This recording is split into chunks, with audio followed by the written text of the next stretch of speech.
Hello, many thanks for joining us here on GBC News. My name is Abdul Hai Moomen.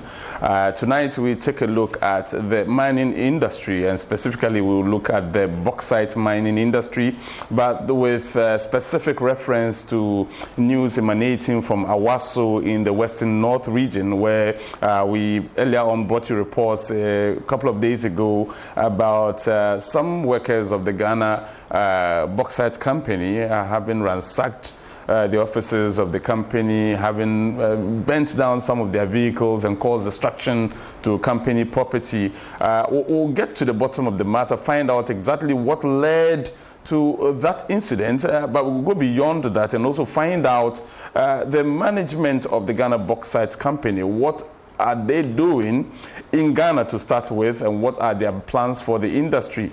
And do they, after all of this confusion, do they intend to stay? If they do intend to stay, what is the strategy? These and many more are the issues that we will be discussing with the Vice General Manager of the Ghana Bauxite Company, Mr. Liu Sin, who is here with us tonight. Thank you very much, Mr. Sin. Thank you. It's exciting having you, but I'm sure that these are not very exciting times for you as a company, and I'll get to that in a short while. But let's talk about the larger company that the Ghana Bauxite Company operates under, which is the Bauxite Group. Let me first find out from you, what was the real motivation for your decision to come to Ghana and invest here? Well, thank you very much. Firstly, I would like to appreciate the time tonight and to having your Mr. Moomen together with us to share our opinions and the information about our development. Talking about our decision of making investment in Ghana, which was back to 2010, it has been almost 10 years ago. Well, our intention was actually not purely acquire this mine and exporting the raw material. We had our thought and even proposed to the government that we would like to build an alumina refinery to process the raw material of bauxite here. So it will be value added, it will bring more jobs, and that is what we prefer to do, and that was the initiative of acquiring this operation. You talk about the creation of jobs within the industry, but as we speak, a number of people have lost their jobs, really, those who used to work with you. I'll come to that later on. But I also know that your company has been operating in other African companies, African countries, Guinea in particular. Let me find out, when you compare the industry in Ghana to that of Guinea and that of other countries that you've been to, what would be your assessment?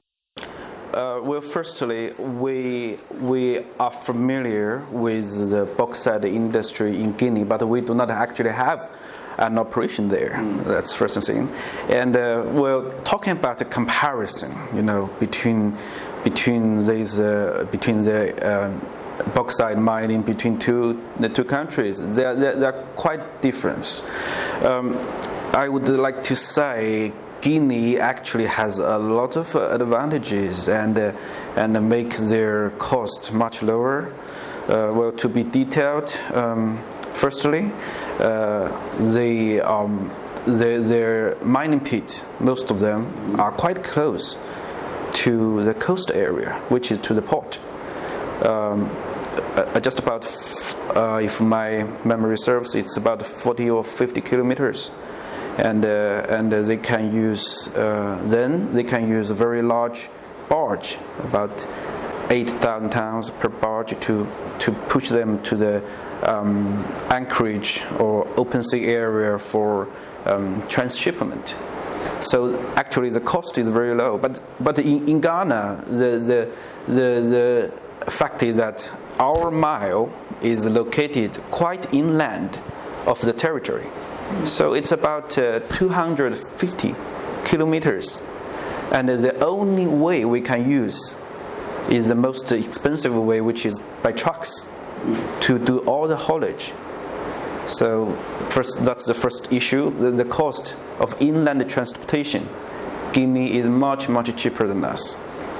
And secondly, because they are able to load very large vessels, which is 5 times than what we are loading right now.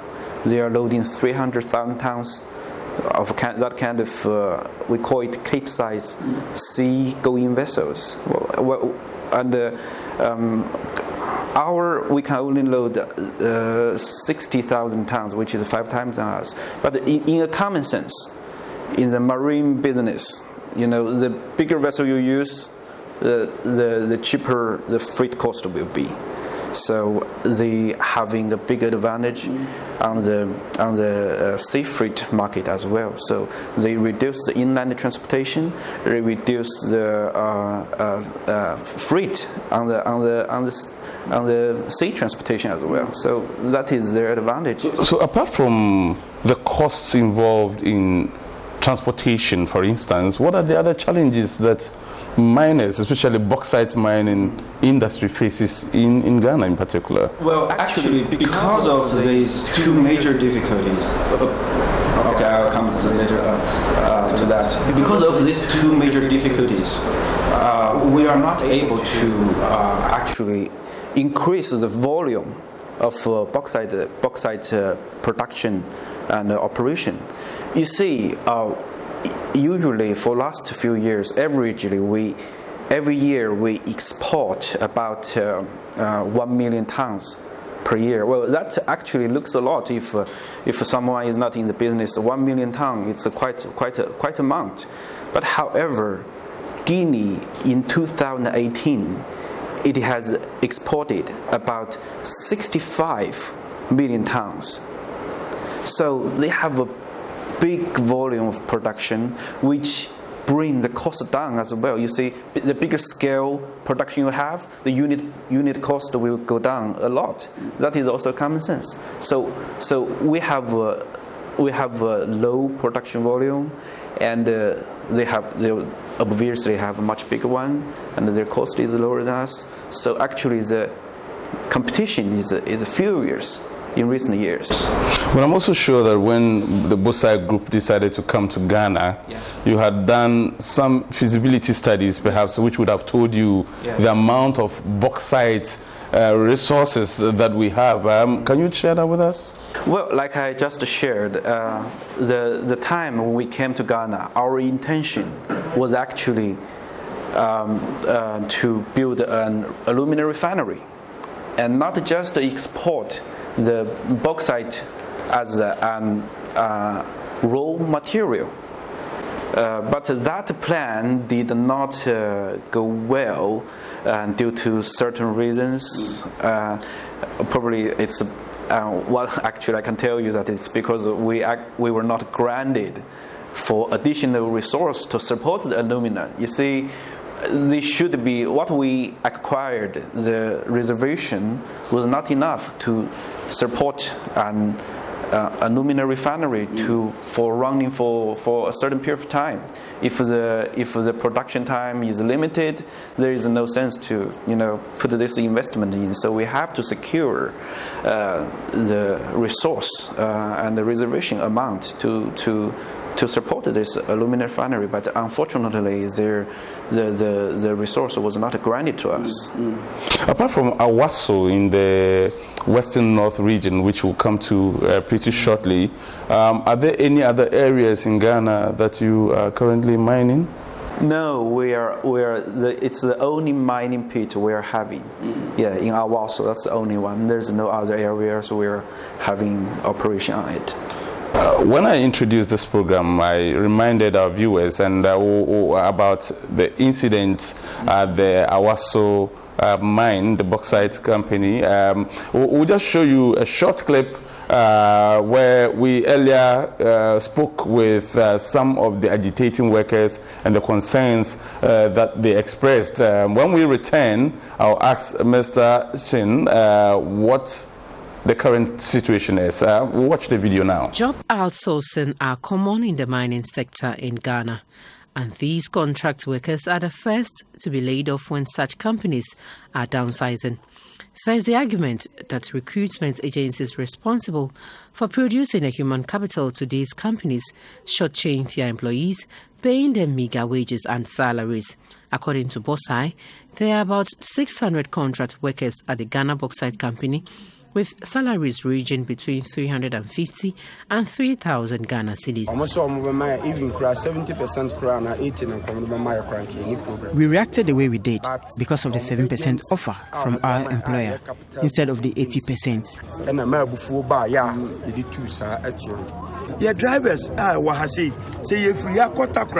Drivers work 17 hours a day and are paid 480 Ghana cedis a month. That's an insult.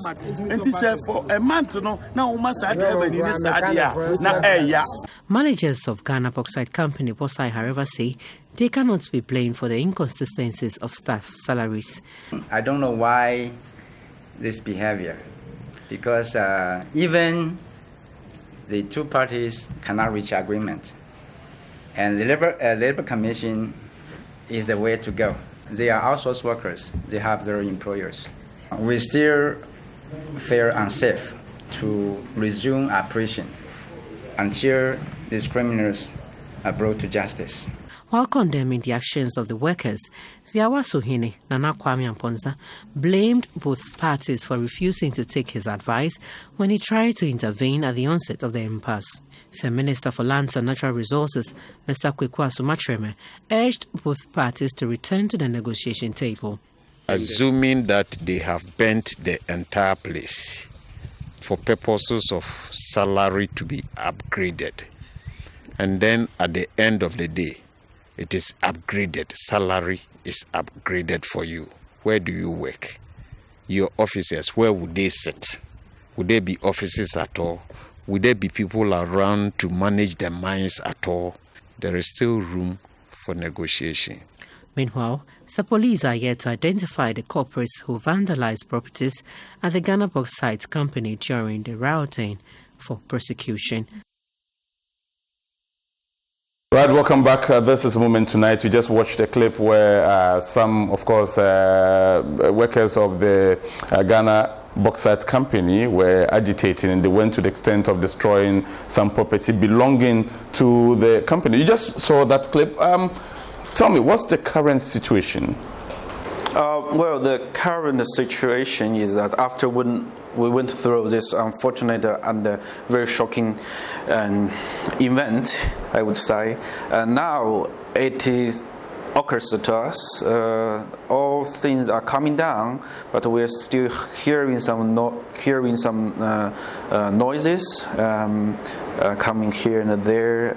But we have now quite a lot enforcement team. I'll get to that, Mr. Sin, but I'd like you to tell me, because the workers have expressed certain concerns. Yes. First of all, that the company did not take their welfare into consideration. You started this conversation by telling us that one of your priorities was to create jobs for the Ghanaian people. Yes. And here the Ghanaian people are saying you were just pretending to have provided them with jobs because their welfare was not properly being taken care of. No, we're not pretending. We are actually doing what we can do at the best with our best efforts. There are some, I would say, misguiding information, if that is appropriate, I would say. Firstly, on the welfare side, we have, even for our outsourced workers, which is the particular group we are talking about, they have SNIT, they have PAYE, allowances, you name it, or other. We have a whole list of it. And there are also some accusations says that we are paying very low salary to them, like 350, something like that.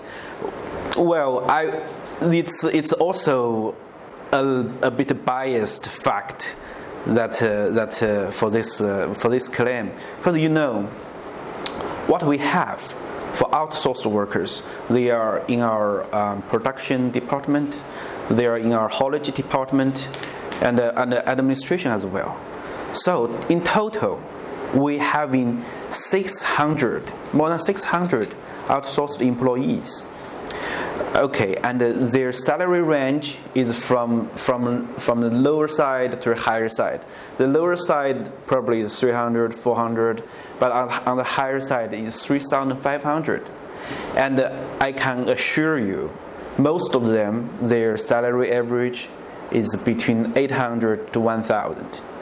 And we have this payroll with solid statistic to prove that. Well, okay, one of the issues they raised, and you had that tape as well, was the fact that you talked about this outsourced workers. Yes. The company that was doing the recruitment on behalf of the Ghana Bauxite Company itself, they claim, was not being fair in its human resource abilities and meeting the human resource regulations in the country. I think it's quite common with outsourcing, because we do not have the whole capability of managing the human resources. Actually, our company is at the size of 700, 800, and our expats are very few of them. So we rely on some local business to help us with the neighbor management. I think it happens to every company in Ghana. Yes. So, okay, I know that, but I'd like to get it clear. Yes. What exactly is it that informed the Ghana Bauxite Company to go hiring another company to take care of its recruitment processes and not a direct recruitment process by the company itself? When they bring the qualified workers, we will also have interview with them and check their skills, and there will be provision period of time for us to get familiar of the character of his working capabilities. We are actually doing this. We are doing it. Do you have Ghanaians currently as part of your top management staff? Yes, we do. Yes, we do. Tell me about them. Yes, we do have our mining managers. We have our chief accountant, HR manager, and maintenance manager. They are all at the top managers of our company. How long ago did you recruit these people? Because one of the allegations in the media is the fact that, well, at the top, they are all foreigners, while the Ghanaians are relegated to the background. Did you just recruit these people after the violence to make up for your faults, or? They have been there for 10 years. Since we came, they are there. Since we came, they are there. It's a part of, we are a team. Yeah, it's a part of a team for long time. It's actually nothing to do with this event. Where were you when the demonstration that led to violence started? Where were you? How did it start? It happened on Monday, I believe that's the 17th this month, and we were actually hear nothing because suddenly we hear some workers. We were told that they were quite agitated with their demands, and they were marching to the office. And we heard, well, they will kind of do some violent, smashing stuff. So we retreated to our residence place, which is at the top of the hill. So and this group of people, workers, they just vandalized the whole working area, smashed the offices, and they even burned down pickup, and then later, then keep going to the expatriates' residence. Well, some Ghanaian manager are also living together with us. They go to that place and they again burn down another vehicle.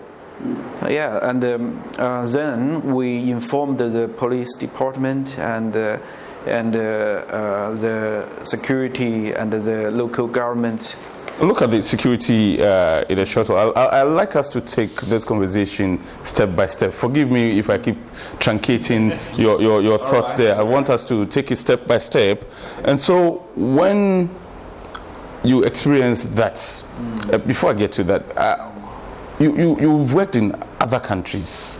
Is this the first time you're facing such a situation where workers have had to agitate against your recruitment policy, but also against the way that you deal with their welfare issues, salaries, and so on? Like I just said, well, to answer your question, it's very rare for me to say people, the workers behave like that and use the excuse of salary issues just to burn down the company properties and damage the company properties. It's very rare for me to say that. We are quite shocked to see this scenario, firstly, and to make a clarification. With all the information we have, or with all the facts we have, firstly, we think this violent activities is not caused by the salary issue, or it's a welfare issue. Like I just informed. Firstly, our salary is not as bad as described and pictured by many. Our salary is above average level, we believe, even nationwide.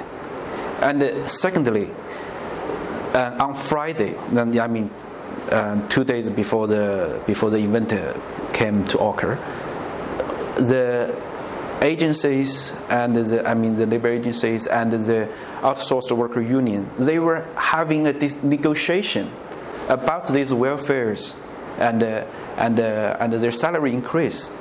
It's not confirmed yet. The agreement is actually not solidated. So when it's in negotiation according to the law of Ghana, you don't have. It's not necessary to raise a protest. Yeah, but who is negotiating on behalf of the workers? Because one of the issues out there is that you have not permitted workers to even form a union. We have permanent workers. It's about 160, and they have a union indeed. They do have a union. They do. A union that you have had negotiations with before? But you see, that's a different part. Let me clarify. We have two parts. Firstly, we have the permanent workers, 160, and we have the outsourced workers, which is a bigger group, 600. So they both have their respective unions. So at that time, the union, the outsourced workers union, was having uneventful negotiation with the labor agencies, with the outsourced agencies. The dialogue is going on, and we did not have any information that there's a clash between the two parties and there's a big disagreement. We don't even hear that.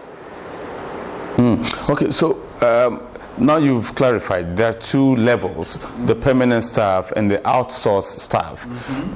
Which of them engaged in this demonstration? The outsourced one. There was no permanent staff involved? No, it's not involved. It's not involved. Like I said, I would like to emphasize again that there is no collection between the salary or the welfare issues with such violating behaviors, because you see, it's not collected because most of our payment is good, and we are still in negotiation. There's absolutely no. So what do you believe? What does management believe then was the cause of this demonstration? There is a purpose behind, and we are still investigating with the criminal department of the nation.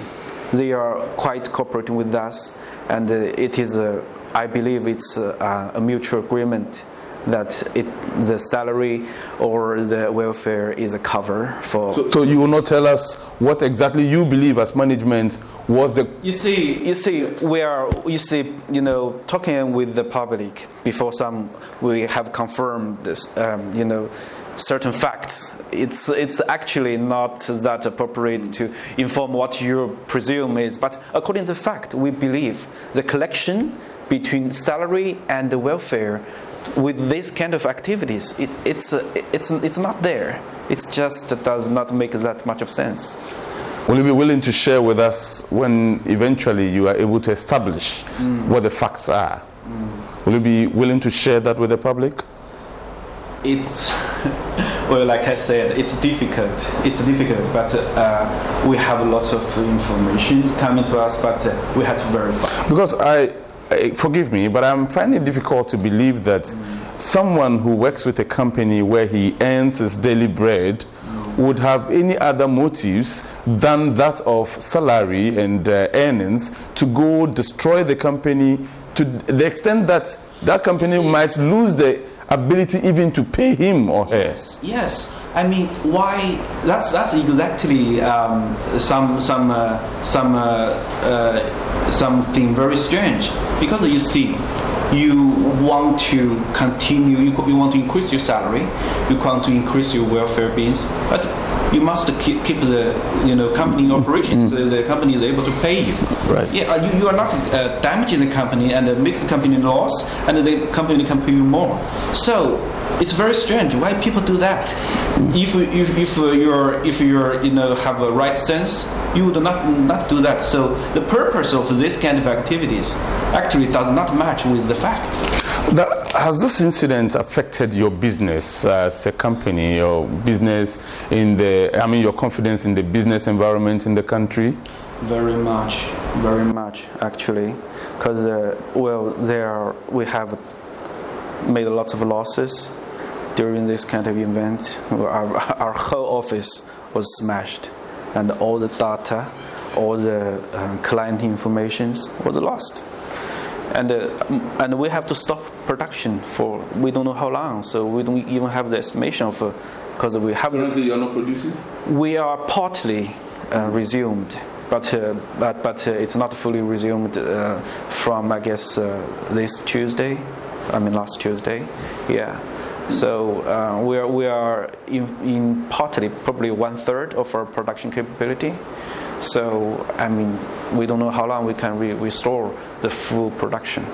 So now that you're not and we actually receive lots of calls from our customers. They saw the news and they were asking us, well, you seems like a quite unfortunate violating event, and they are questioning us our capability of providing raw material to them with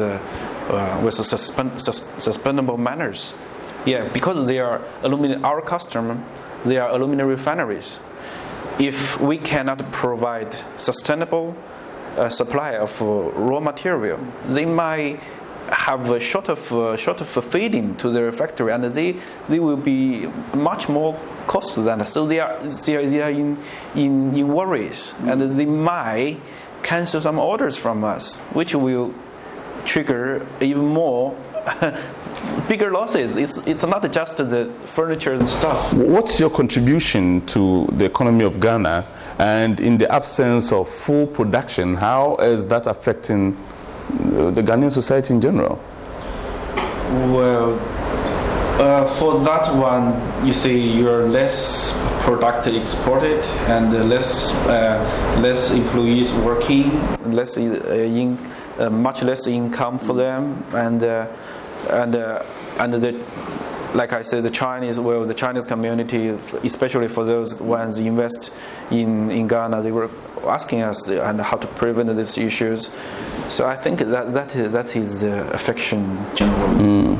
You say you've lost some confidence in the business environment.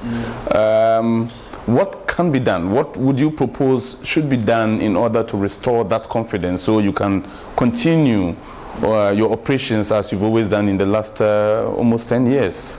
Well, like we say, since it's the first time things happen, we were actually in a trauma or a bit of shocking at the beginning, but we also appreciated that immediately we had support from the government.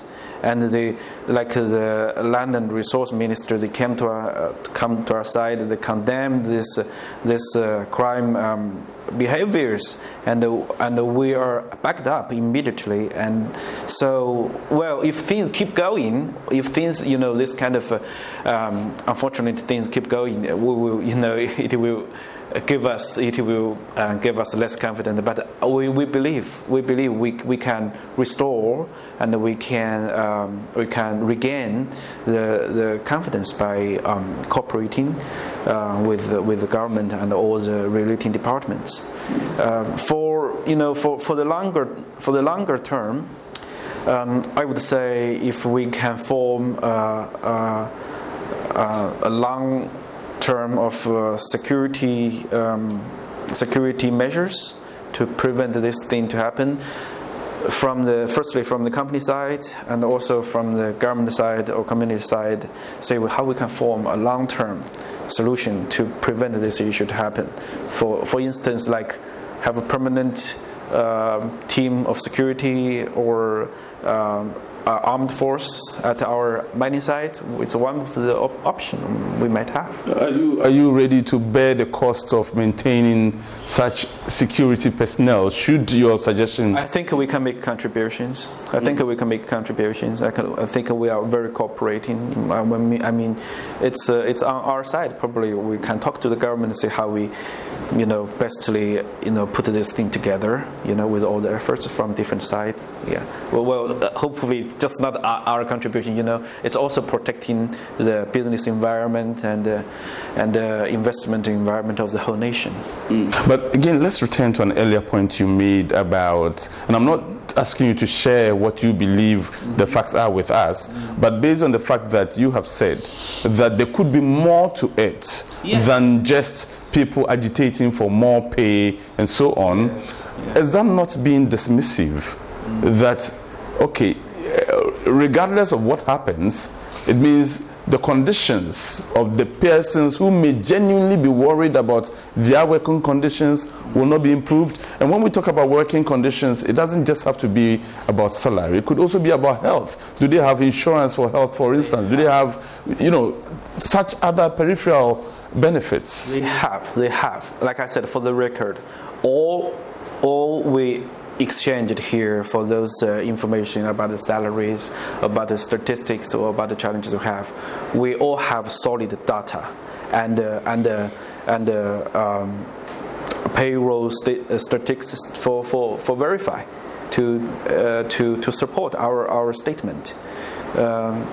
They have all the relating welfare, SNIT, PAYE allowance, and leave, all kinds of leave, and different type of end of year banners, definitely. So you name it, we have the list and it's there.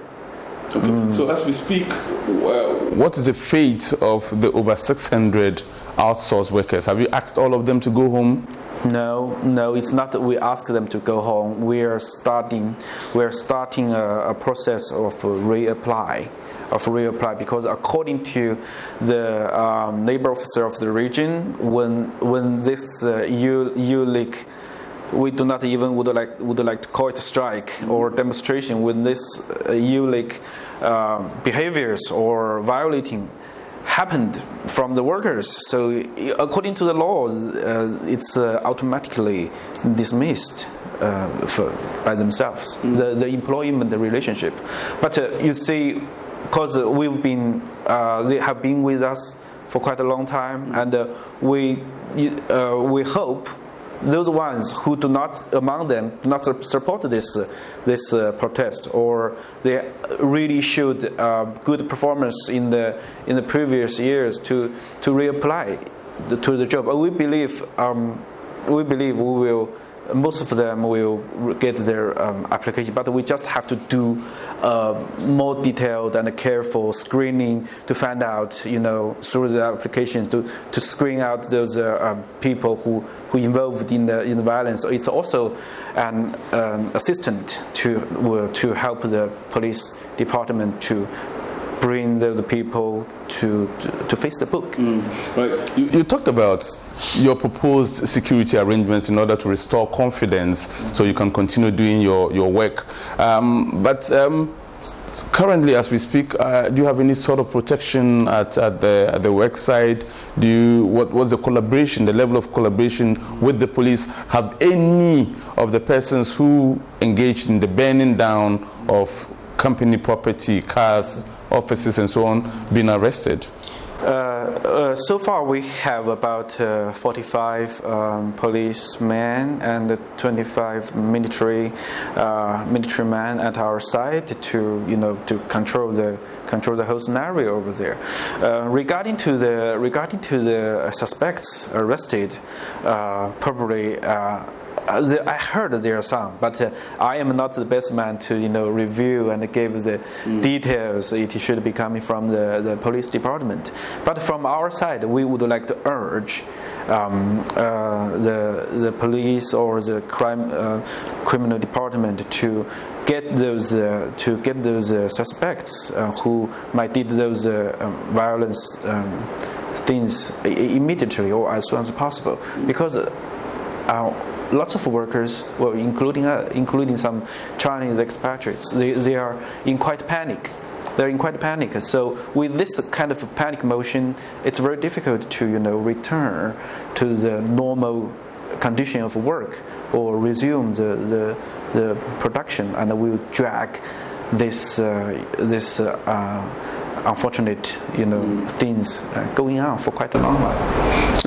You talked about, again, confidence being affected, but a lot of Ghanaians have been looking forward to a day when there will be a refinery in the bauxite sector in Ghana. Now you are talking about loss of confidence. Yes.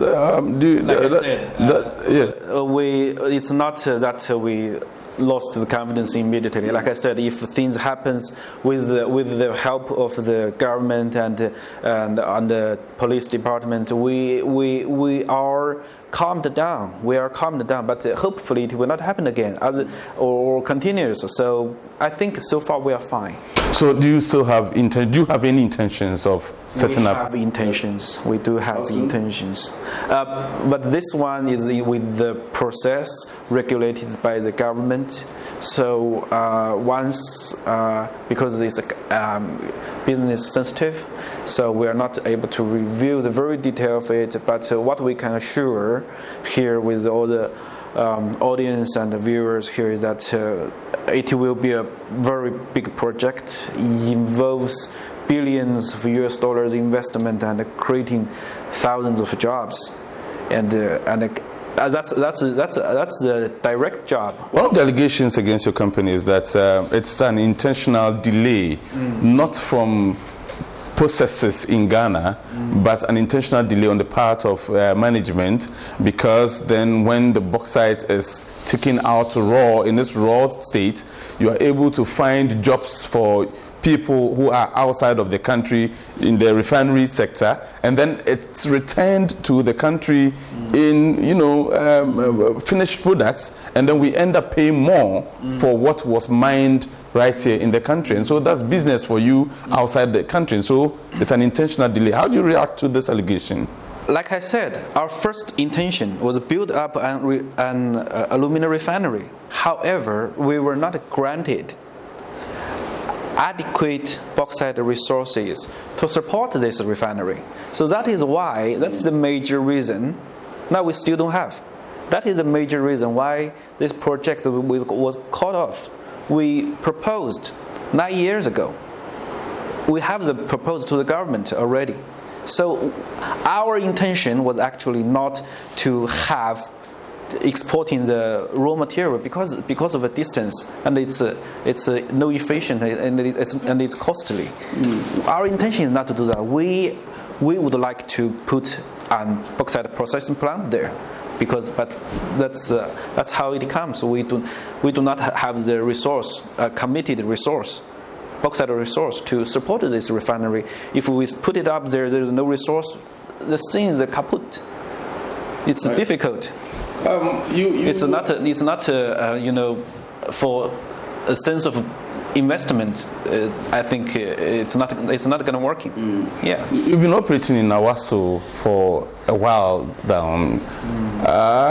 What would you say has been your contribution to the community? And I'm talking about your corporate social responsibility towards that particular community, but towards the whole nation in general. Yes. Well, as we are based in actually a remote area with the local communities, we believe we did a lot of contributions. Even the company is not in a well and sound financial status. I'll come back later to that.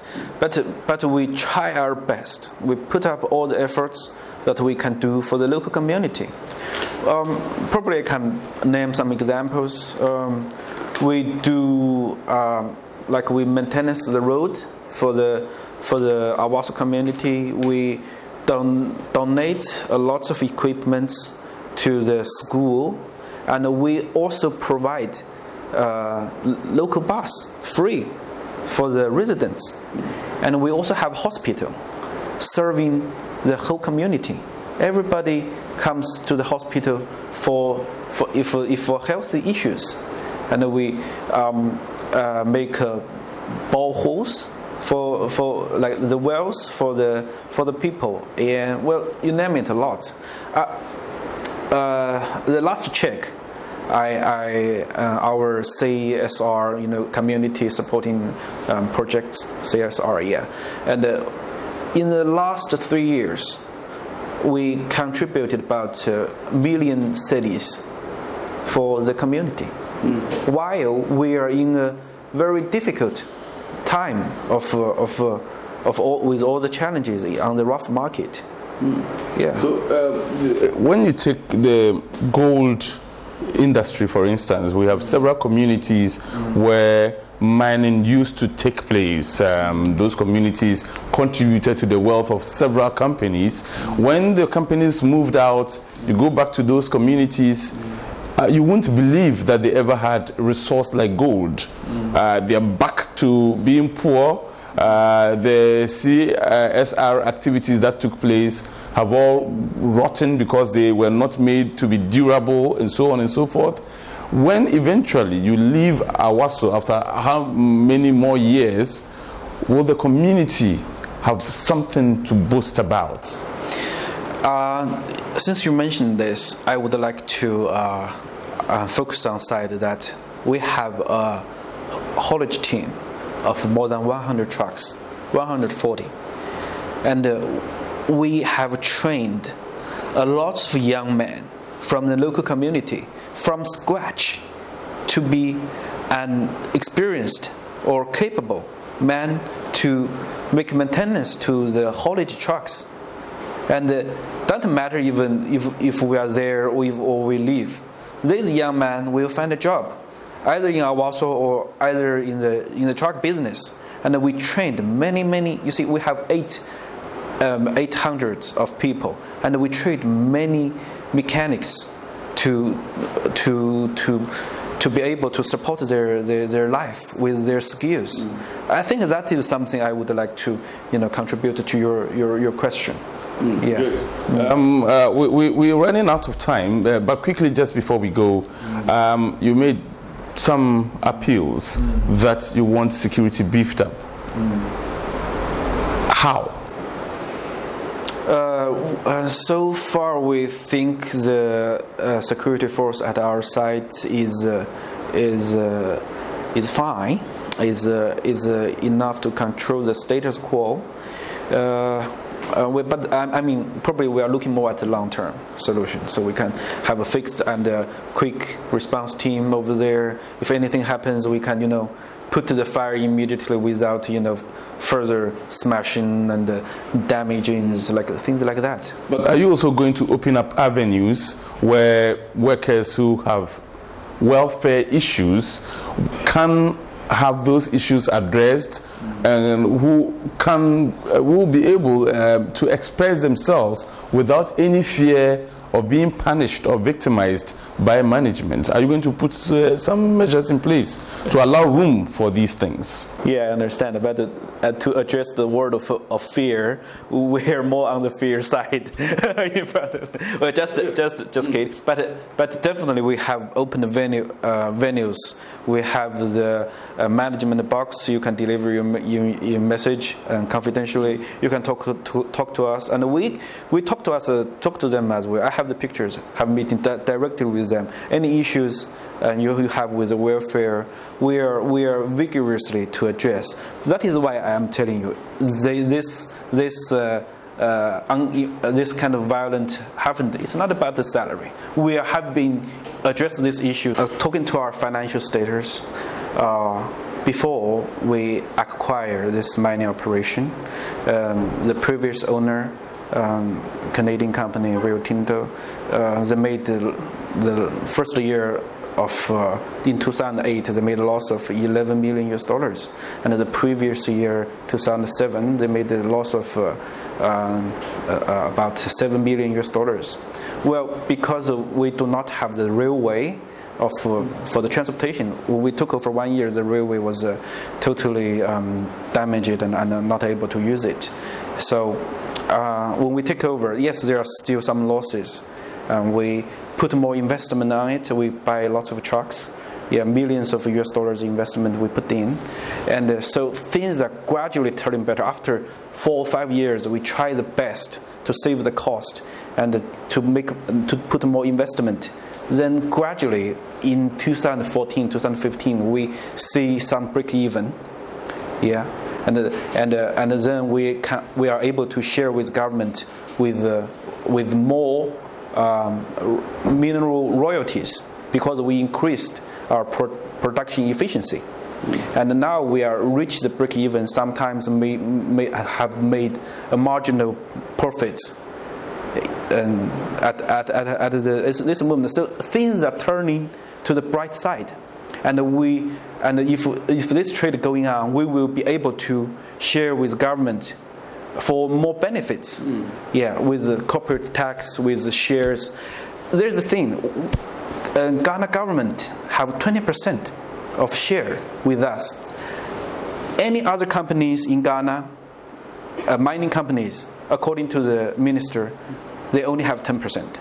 So they have the most share with us. We are actually one of the major asset, in terms of the share to the government. So as long as we are marching to the brighter side with all the efforts to save the cost, to increase the production volume, so things are getting good. And even with the tough market we are facing and the challenges we have, the bauxite industry in Ghana is actually not that easy as many people think. It's fragile, it's vulnerable, I would like to say that, and please give us some time, patience, and understanding to enable us to contribute more to this nation, and also we get reasonable profit in terms of business. Thank you. Great. Thank you very much, Mr. Liu Sin. Mr. Liu Sin is the Vice General Manager of the Ghana Bauxite Company. We've been speaking to him about the demonstration from some outsourced workers at the company in Awaso. We've also been speaking to him about their investment decisions in Ghana and about the possibility of establishing a bauxite refinery. He has also made an appeal to the government to ensure that security is beefed up so that they can continue to do their work with peace of mind, but has also assured that when workers are re-engaged, avenues will be made open so they can have their grievances addressed anytime such grievances to come up. Thank you very much for being a part of the show. We'll see you again tomorrow when we bring you another edition. Until then, you have a very good night. Bye-bye. Thank you.